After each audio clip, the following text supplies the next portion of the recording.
بسم اللہ الرحمن الرحیم۔ آج انشاءاللہ تبارک و تعالی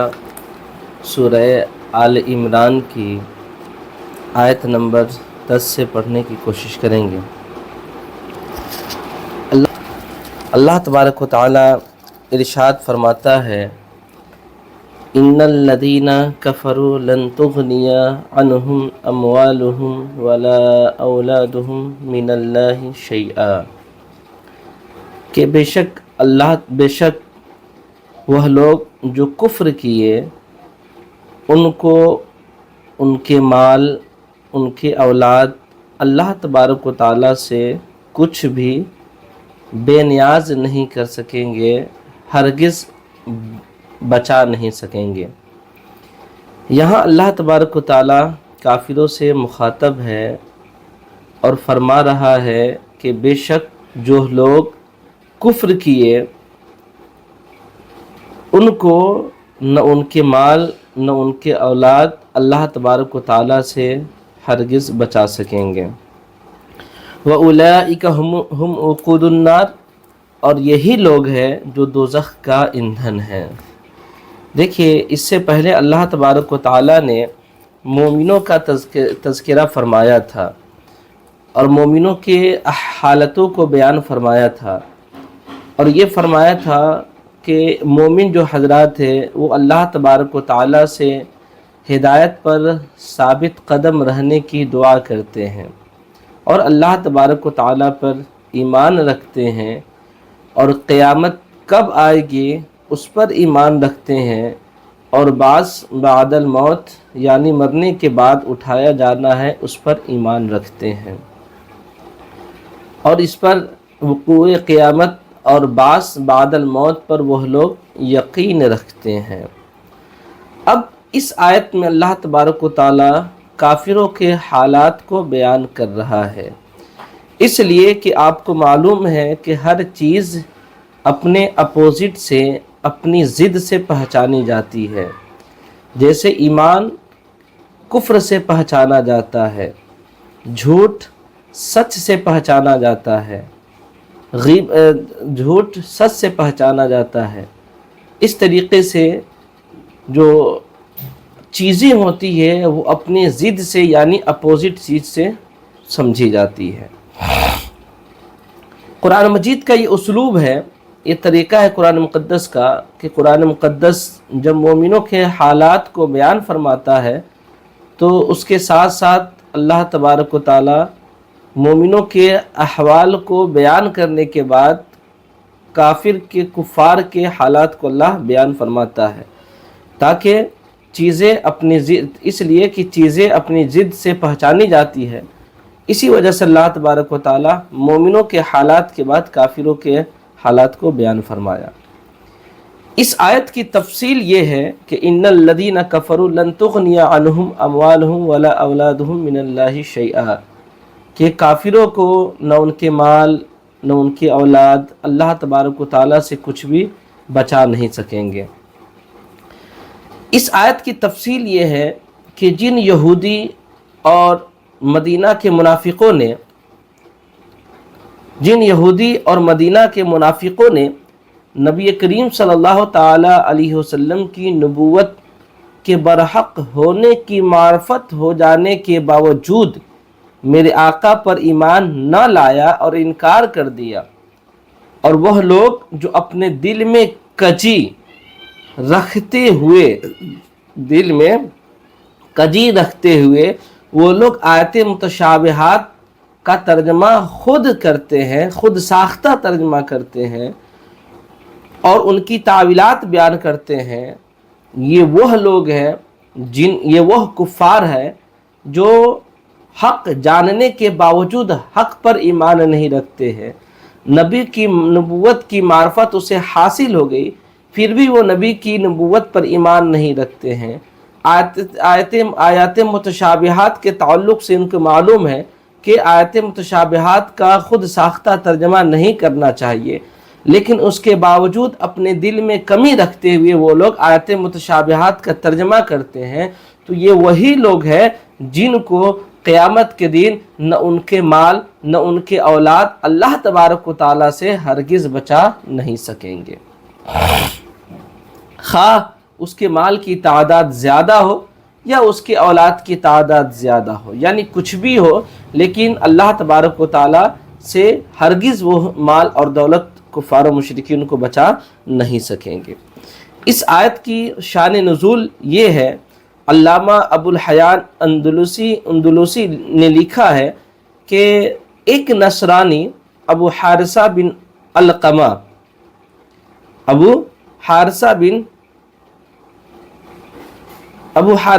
علقمہ نے اپنے بھائی سے کہا کہ مجھے یقین ہے کہ یہ اللہ، آقا کریم صلی اللہ تعالیٰ علیہ وسلم کے بارے میں کہا کہ مجھے یقین ہے کہ یہ اللہ تبارک و تعالیٰ کے رسول ہے، لیکن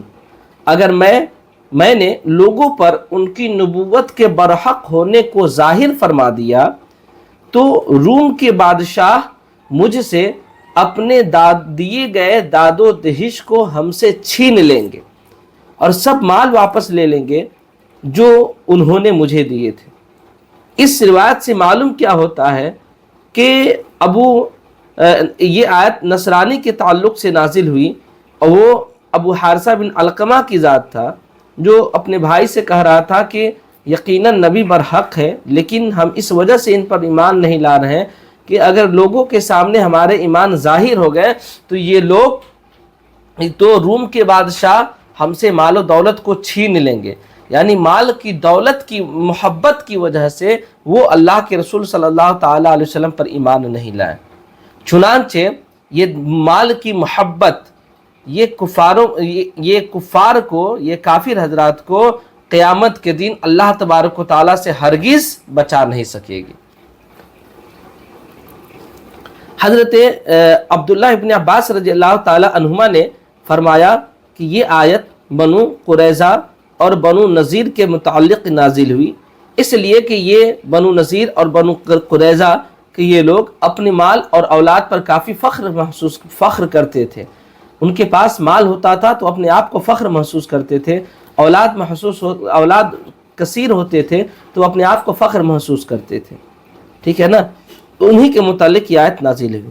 لیکن تحقیق یہ ہے کہ یہ آیت تمام کافروں کو شامل ہے، چاہے وہ کافر آج کے کافر ہو یا کسی اور دن کے کافر ہو، لیکن یہ آیت آج جو ہے نا سب کو شامل ہے، اس لیے کہ یہ کفار و مشرکین اپنے مال پر گھمنڈ کرتے ہوئے، اپنی اولاد پر گھمنڈ کرتے ہوئے یہ اللہ کے رسول صلی اللہ تعالیٰ علیہ وسلم پر ایمان نہیں لاتے ہیں یا اللہ کی وحدانیت پر ایمان نہیں لاتے ہیں، تو یقیناً جان لو ان کا ایمان نہ لانا محبت اولاد یا محبت مال یا محبت خاندان کے تعلق سے ہے۔ اس لیے یہ جب مریں گے تو قیامت کے دن اللہ تبارک و تعالیٰ کی پکڑ سے ان کو نہ ان کے مال بچا سکیں گے، نہ ان کے اولاد بچا سکیں گے، نہ ان کے خاندان کے کوئی حضرات بچا سکیں گے۔ اور ان کا ٹھکانہ کیا ہے؟ ان کا ٹھکانہ یہ ہے وَأُولَئِكَ هُمْ وَقُودُ النَّارِ، کہ یہ وہی لوگ ہیں جو دوزخ کا ایندھن ہے، یعنی ایسے لوگ، جو ایسے کفار و مشرکین جو مال و دولت اور اولاد کی محبت کے باعث اللہ کے رسول صلی اللہ تعالیٰ علیہ وسلم پر ایمان نہیں لائے، یا اپنے دل میں کجی رکھتے ہوئے آیات متشابہات کا خود ساختہ انہوں نے ترجمہ کیا، تو یہ لوگ قیامت کے دن یہ لوگ جو ہے نا جہنم کے ایندھن ہوں گے۔ یہاں پر دیکھیں اس آیت میں اللہ تبارک و تعالیٰ نے مال کے ذکر کو اولاد پر مقدم کیا ہے، اور یہ فرمایا ہے اللہ تبارک و تعالیٰ نے لن تغنی عنہم اموالہم ولا اولادہم، یعنی اللہ تبارک و تعالیٰ نے پہلے مال کا تذکرہ کیا ہے پھر اولاد کا تذکرہ کیا ہے۔ آخر ایسا کیوں؟ حالانکہ آپ کو معلوم ہے کہ اولاد کی محبت زیادہ ہوتی ہے، لیکن اللہ تبارک و تعالیٰ نے مال کے تذکرے کو اللہ نے کیوں مقدم کیا؟ دیکھیے اس کی وجہ یہ ہے کہ انسان جب مصیبتوں سے دوچار ہوتا ہے نا، تو اس وقت انسان خود کو بچانے کے لیے یا فتنہ فساد پھیلانے میں یا کسی بڑے آدمی کا قرب حاصل کرنے میں مال کی دولت، مال جو ہے نا یہ سہارا بنتا ہے، مال سہارا بنتا ہے، اور ویسی صورت میں اولاد کی بنسبت مال سے انسان زیادہ کام لیتا ہے، یعنی یعنی بیماری سے چھٹکارا حاصل کرنے کے لیے یا کسی کا قرب حاصل کرنے کے لیے یا اپنا واہ واہی کرنے کے لیے انسان ویسی صورت میں مال کی بنسبت زیادہ تر اولاد کے بنسبت مال سے زیادہ محبت، مال سے زیادہ کام لیتا ہے۔ اسی وجہ سے اللہ تبارک و تعالیٰ نے مال کے ذکر کو اولاد کے ذکر پر مقدم کیا۔ ایک منٹ، ڈبل بیڈ کا چادر آ گئی ہے۔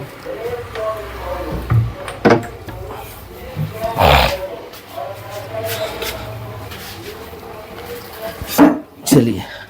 تو ایک تو یہ وجہ ہوئی کہ یقیناً انسان جو ہے نا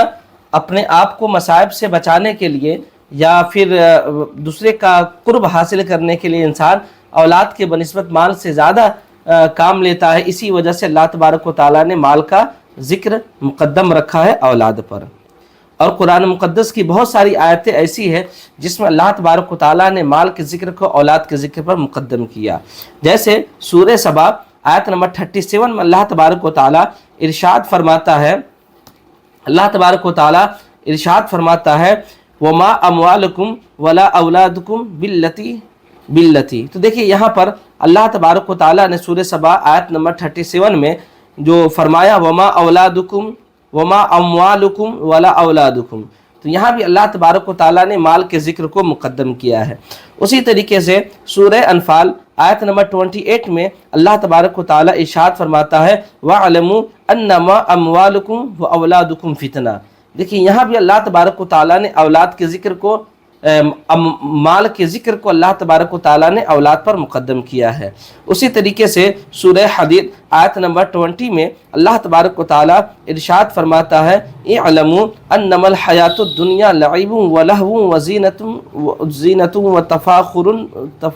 بینکم وتکاثر فی الاموال والاولاد۔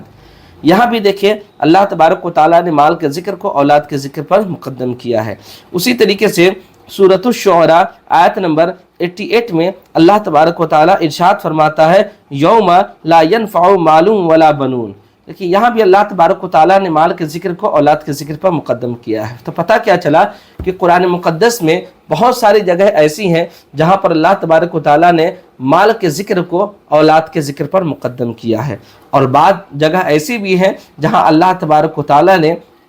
اولاد کے ذکر کو مال کے ذکر پر مقدم کیا ہے، جہاں پر البتہ انسان طبعی طور پر مال کی بنسبت اولاد سے زیادہ محبت کرتا ہے۔ مثال کے طور پر اگر ہم آپ کو 5 لاکھ روپیہ دے دیے ہے نا، اور پھر ہم کہیں کہ بھائی 5 لاکھ روپیہ لو پھر تم اپنے بچوں کو ہمارے حوالے کر دو، تو آپ کریں گے؟ نہیں کریں گے، اس لیے کہ انسان طبعی طور پر مال سے زیادہ اولاد سے محبت کرتا ہے، ٹھیک ہے نا۔ تو بہت ساری جگہ ایسی بھی ہے جہاں پر اللہ تبارک و تعالیٰ نے اولاد کا تذکرہ مال کے تذکرے پر مقدم کیا ہے۔ جیسے آپ دیکھیں سورہ آل عمران آیت نمبر 14 میں اللہ ارشاد فرماتا ہے زُيِّنَ لِلنَّاسِ حُبُّ الشَّهَوَاتِ مِنَ النِّسَاءِ وَالْبَنِينَ والقناطر المقنطرة من الذهب والفضة والخيل المسومة۔ تو دیکھیے یہاں پر بھی اللہ تبارک و تعالیٰ نے اولاد کے ذکر کو مال کے ذکر پر مقدم کیا ہے۔ تو پتہ کیا چلا کہ جس جگہ مصائب سے مصیبت سے خود کو بچانا مقصود ہوتا ہے، یا کسی کے سامنے اپنی برتری حاصل کرنا ہوتا ہے، یا کسی بڑے کے پاس اپنا اثر و رسوخ جمانے کے لیے یا کسی کا قرب حاصل کرنے کی بات ہوتی ہے، تو وہاں پر کیا اللہ تبارک و تعالیٰ نے مال کے ذکر کو مقدم کیا ہے اولاد کے ذکر پر۔ اور جہاں پر انسان کی طبعی حالات کا ذکر ہے، وہاں پر اللہ تبارک و تعالیٰ نے اولاد کے ذکر کو مال کے ذکر پر مقدم کیا ہے۔ تو جس جگہ محبت کا بیان تھا وہاں اللہ تبارک و تعالیٰ نے اولاد کے ذکر کو مال کے ذکر پر مقدم کیا ہے۔ چلیے آگے دیکھیں، اللہ تبارک و تعالیٰ ارشاد فرماتا کداب آل فرعون والذین من قبلکم، ان کا طریقہ بھی قوم فرعون اور ان سے پہلی اقوام کے طریقوں کی طرح ہے نا۔ یعنی کس کا طریقہ؟ یعنی کفار مشرکین کا طریقہ کیا ہے؟ یہ آل فرعون کے کے طریقوں کی طرح ہے، یا آل فرعون سے پہلے والوں کا جو طریقہ تھا اس کے طرز پر یہ کفار و مشرکین کا طریقہ ہے۔ وہ کیا ہے؟ کذبوا بآیاتنا، کہ ان لوگوں نے ہماری نشانیوں کو جھٹلایا، ہماری نشانیوں کو جھٹلایا۔ فأخذهم اللہ بذنوبہم، تو اللہ تبارک و تعالیٰ نے ان کے گناہوں کی وجہ سے پکڑ لیا۔ واللہ شدید العقاب، اور اللہ تبارک و تعالیٰ سخت عذاب دینے والا ہے۔ یہاں پر دیکھیں اللہ تبارک و تعالیٰ نے یہ فرمایا کہ ان کا طریقہ قوم فرعون کی طرح ہے نا، آل فرعون کی طرح ہے۔ دیکھیں اس سے پہلے اللہ تبارک و تعالیٰ نے فرمایا کہ جن لوگوں نے کفر کیا اور اللہ تبارک و تعالیٰ کی آیات کی تکذیب کی، ان کا ٹھکانہ جہنم ہے، ٹھیک ہے۔ جہاں پر اس سے پہلے کیا فرمایا کہ جن لوگوں نے اللہ تبارک و تعالیٰ کے ساتھ کفر کیا اور اللہ تبارک و تعالیٰ کی آیات کی تکذیب کی، تو ان کا ٹھکانہ کیا ہے؟ دوزخ ہے، اور ان کا مال نہ ان کی اولاد ان کو اللہ تبارک و تعالیٰ سے ہرگز بچا نہیں سکے گی۔ اب اللہ تبارک و تعالیٰ نے یہاں یہ فرمایا کہ جن لوگوں نے حضور صلی اللہ تعالیٰ علیہ وسلم کی رسالت کی تکذیب کی، تو ان کا طریقہ بھی پہلے زمانہ کے کافروں کی مثل ہے، پہلے زمانے کے کافروں کی مثل ہے۔ جس طریقے سے اللہ تبارک و تعالیٰ نے ان کو ان کے گناہوں کی وجہ سے عذاب میں مبتلا کر دیا، اسی طریقے سے اللہ تبارک و تعالیٰ جو رسول کریم صلی اللہ تعالیٰ علیہ وسلم کی رسالت کے خلاف بات کرتا ہے، تو اللہ تبارک و تعالیٰ اس کو اپنی عذاب میں مبتلا فرماتا ہے۔ پچھلی امتوں میں اللہ تبارک و تعالیٰ نے خصوصیت کے ساتھ آل فرعون کا تذکرہ کیوں کیا ہے؟ آل فرعون کا کیوں کیا ہے؟ بنو اسرائیل کا بھی کر سکتا تھا اللہ تبارک و تعالیٰ نے، لیکن اللہ تبارک و تعالیٰ نے آل فرعون کا تذکرہ کیوں کیا ہے نا؟ حالانکہ ان کو معلوم ہے کہ آل فرعون نے جب حضرت موسیٰ علیہ السلام کی رسالت کی تکذیب کی، تو اللہ تبارک و تعالیٰ نے ان کو غرق کر دیا، اور اس کی وجہ سے یعنی تکذیب رسالت کی وجہ سے اللہ تبارک و تعالیٰ نے ان پر قوم اسرائیل کو مسلط کر دیا،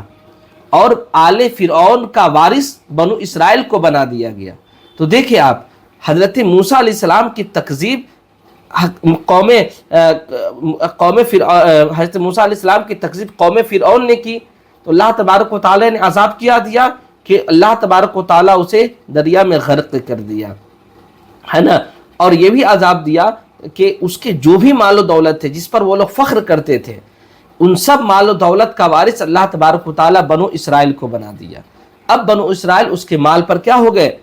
حاوی ہو گئے، اور اس کے مال کے مالک ہو گئے۔ اسی طریقے سے یہی حال حضور صلی اللہ تعالیٰ علیہ وسلم کی مخالفین حضرات کا ہے، یا حضور صلی اللہ تعالیٰ علیہ وسلم کی رسالت کی تکذیب کرنے والوں کا ہے، جنہوں نے آقا کریم صلی اللہ تعالیٰ علیہ وسلم کو تکذیب کی، ان کا ٹھکانہ اسی قوم فرعون کی طرح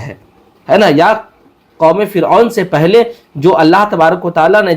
جس طریقے سے اور قوم پر اللہ تبارک و تعالیٰ نے عذاب نازل کیا، اسی طریقے سے اللہ تبارک و تعالیٰ عذاب ان لوگوں پر نازل فرمائے گا۔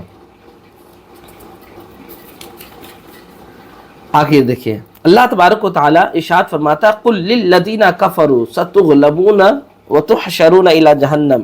وَبِئْسَ الْمِہَادُ۔ اے محبوب آپ فرما دیجئے، کافروں کو آپ فرما دیجئے، ستغلبون، کہ تم انقریب مغلوب ہوگے، وَتُحْشَرُونَ إِلَى جَهَنَّمَ، اور تم جہنم کی طرف ہاکے جاؤ گے، وَبِئْسَ الْمِہَادُ، اور یہ کیا ہی برا ٹھکانہ ہے۔ دیکھیے اس آیت کی شان نزول دیکھیں تب سمجھ میں آئے گی بات۔ اس آیت کی شان نزول یہ ہے کہ جب حضرت عبداللہ ابن عباس رضی اللہ تعالی عنہما بیان کرتے ہیں کہ جب رسول کریم صلی اللہ تعالی علیہ وسلم نے جنگ بدر میں قریش کو شکست فاش دے دی، تو مدینہ پہنچے۔ مدینہ پہنچنے کے بعد آپ صلی اللہ تعالی علیہ وسلم بنو قینقاع کے بازار میں گئے، اور آپ نے یہودیوں کو جمع کر کے فرمایا، اے جماعت یہود، اسلام قبول کر لو ورنہ تمہارا بھی قریش کی طرح حشر ہوگا۔ تو یہودیوں نے فوراً پلٹ کر کے میرے آقا صلی اللہ تعالی علیہ وسلم کو جواب دیا، اے محمد، آپ خود فریبی میں مبتلا مت ہو، آپ کا ہم ایسے لوگوں سے مقابلہ نہیں ہوا ہے، جب آپ کا ہم جیسے لوگوں سے مقابلہ ہوگا تو آپ کو سمجھ میں آ جائے گا۔ تو اللہ تبارک و تعالیٰ نے فوراً یہ آیت نازل کی کہ اے محبوب آپ فرما دیجئے کہ تم عنقریب مغلوب ہوگے، یعنی تمہاری شکست فاش ہوگی، اور سن لو اور جب مرو گے تو تم جہنم کی طرف ہانکے جاؤ گے، وبئس المہاد، اور سمجھ لو یہ کتنا برا ٹھکانہ ہے۔ اس سے پتہ کیا چلا کہ اللہ کے رسول صلی اللہ تعالی علیہ وسلم کو اللہ تبارک و تعالی ہر چیز کی وقت سے پہلے خبر عطا فرماتا تھا، خبر کرتا تھا کہ اے محبوب کیا ہونے والا ہے، کیا نہیں ہونے والا، اے محبوب آپ فرما دے۔ اب دیکھیں یہاں پر یہ مدینہ کے یہودی بنو قینقاع کے بازار میں جو میرے آقا صلی اللہ تعالی علیہ وسلم نے کہا اے جماعت یہود تم باز آ جاؤ ورنہ تمہارا بھی حشر جو ہے نا یہودیوں کی، یہ تمہارا بھی حشر جو ہے نا جنگ بدر کے لوگوں کی طرح ہوگا، تو ان لوگوں نے طنز کسا میرے آقا صلی اللہ تعالی علیہ وسلم پر کہ آپ کا سابقہ بھی ہم جیسے لوگوں کے ساتھ نہیں ہوا، ہم جیسے لوگوں کے ساتھ ہوگا تو سمجھ میں آ جائے گی بات، یعنی اس طریقے سے طنز کسا اور میرے آقا صلی اللہ تعالی علیہ وسلم کا استہزاء کیا۔ چنانچہ اللہ تبارک و تعالیٰ نے ان مدینہ کے کفار کے حق میں اللہ تبارک و تعالیٰ نے آیت نازل کر دیا اور بتا دیا کہ جان لو کہ تم جہنم کی طرف ہانکے جاؤ گے اور تمہارا ٹھکانہ کیا ہوگا، جہنم ہوگا، اور سن لو یہ جہنم کیا ہی برا ٹھکانہ ہے۔ بتا